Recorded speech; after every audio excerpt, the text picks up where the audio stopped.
कधीच नाही चुकणार तुमचे फेवरेट टीव्ही शोज झी5 सोबत, तेही एकदम फ्री।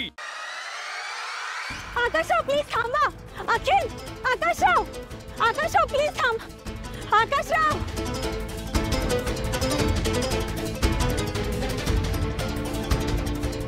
वहिनी काय गो, काय झालं? अगं ते ऑफिसला गेलेत।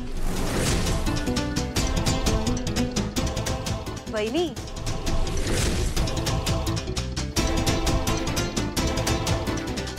नाही, काही नाही झालं। अगं काही नाही झालं कसं? तू धावत का आलीस? ते मला त्यांना काहीतरी सांगायचं होतं। काय?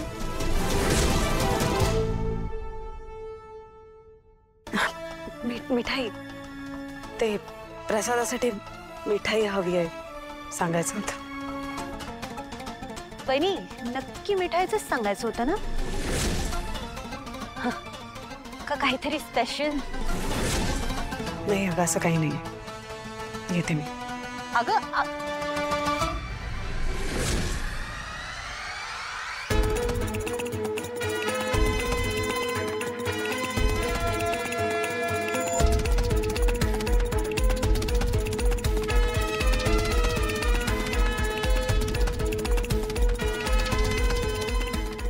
आकाशराव प्लीज फोन उचल।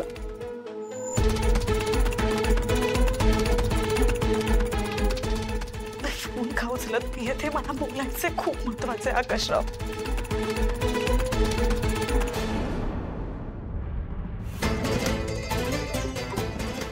आकाशराव प्लीज फोन उचला, प्लीज उचला, खूप महत्वाचं आहे।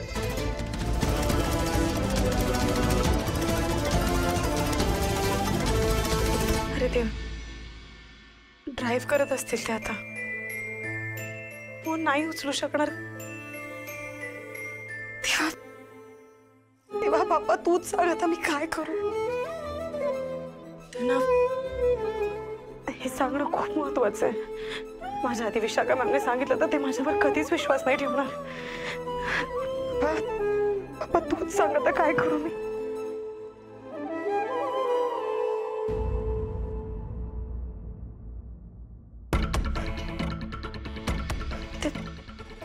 फोन नाही उचलू शकत, पण त्यांना व्हॉइस नोट तर पाठवूच शकते ना। थोड्या वेळात ऐकतील ते। थँक्यू पापा।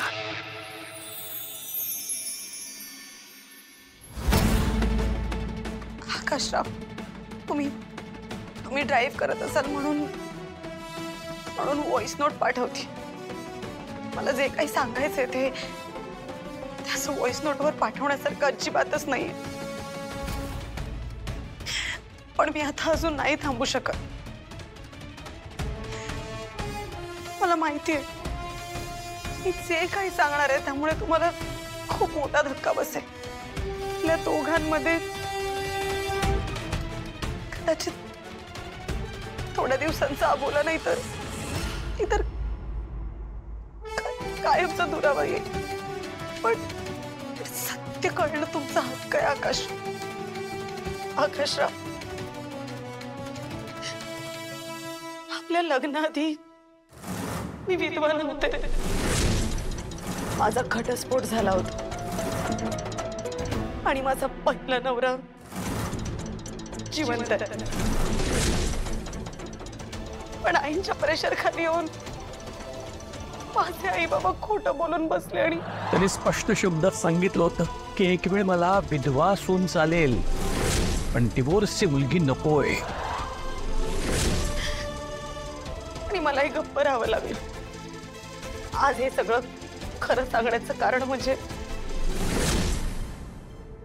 विशाखा भालेकर। आकाशराव, त्यांना माझ्या भूतकाळाबद्दल सगळं माहिती आहे। त्या दिसतात तशा अजिबात नाहीयेत। आपल्या कुटुंबाला घेऊन त्यांचे खूप भयानक इंटेन्शन्स आहेत। मी कष्टाने कमवलेल्या संपत्तीवर डोळा आहे त्यांचा, आणि म्हणूनच त्यांनी खोटेपणा करून अखिल आणि तनयाचं लग्न जुळवून आणलं। आकाशराव, लग्नाचे जे दागिने चोरीला गेले होते ना ते खरं तर त्यांच्याकडेच आहेत आणि तुम्हाला फसवून अजून 50 लाखांचे दागिने त्यांना मिळायचे होते म्हणून त्यांनी हे कारस्थान केलं. आकाशराव, माझ्याकडून खूप मोठी चूक झाली. गेले कितीतरी दिवस मनावर मोठं ओझं घेऊन फिरत होते हो आणि विशाखा मॅम याचाच फायदा घेत होत्या. मी गप्प राहावं म्हणून मला ब्लॅकमेल करत होत्या, पण मी त्यांना तुम्हाला असं फसवताना नाही बघू शकत आणि म्हणूनच आज सगळं खरं सांगते. ते सगळं ऐकल्यानंतर तुम्ही माझ्यावर चिडलात तरी बेहत्तर, पण तुम्हाला सत्य कळणं हा तुमचा हक्क आहे. हे सांगायला उशीर केल्याबद्दल आणि मी सगळ्याच गोष्टीबद्दल जमलं तर मला माफ करा.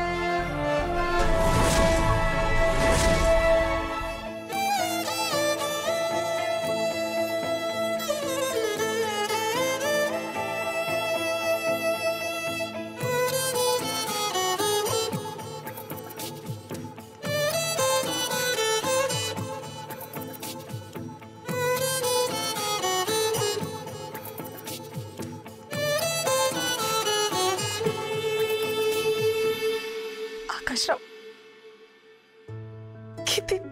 किती बावळट आहे ना मी. एवढं सगळं बोलले पण जे महत्वाचं होतं ते बोललेच नाही तुम्हाला. आकाशराव, असं तुमच्यावर खूप प्रेम आहे, खूप प्रेम आहे. मला माहितीये तुम्ही माझ्या आयुष्यात येण्याआधी बनीच माझं अख्खं जग होता. मला कधीच वाटलं नव्हतं की इतका प्रेम करणारा, इतका आदर करणारा व्यक्ती भेटेल. मी खरंच मागच्या जन्मी काहीतरी पुण्य केलं असणार म्हणून मला तुम्ही भेटला.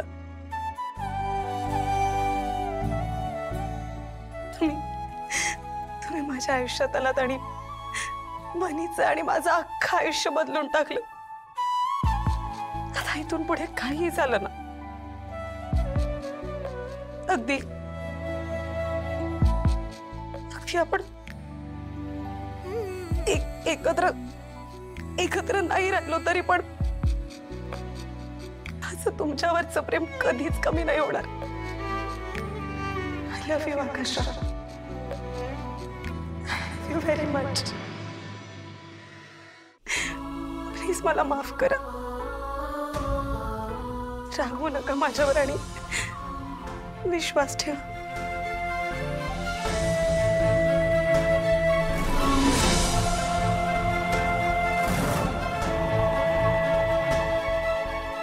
बस, सगळ्यात महत्वाचं काम तर झालं. विशाखा मॅम, आता तुम्ही मला कधीच ब्लॅकमेल करू शकणार नाही. तुमच्यामुळे आकाशरावांना 50 लाखांचा फटका बसला. पैशांसाठी बिचारा अखिलला लग्न करायला भाग पाडलं, पण आता नाही. आता तुमचा खरा चेहरा सगळ्यांसमोर आणल्याशिवाय मी शांत बसणार नाही. झी5 ॲप डाउनलोड करा आणि पहा सर्व एपिसोड्स एकदम फ्री.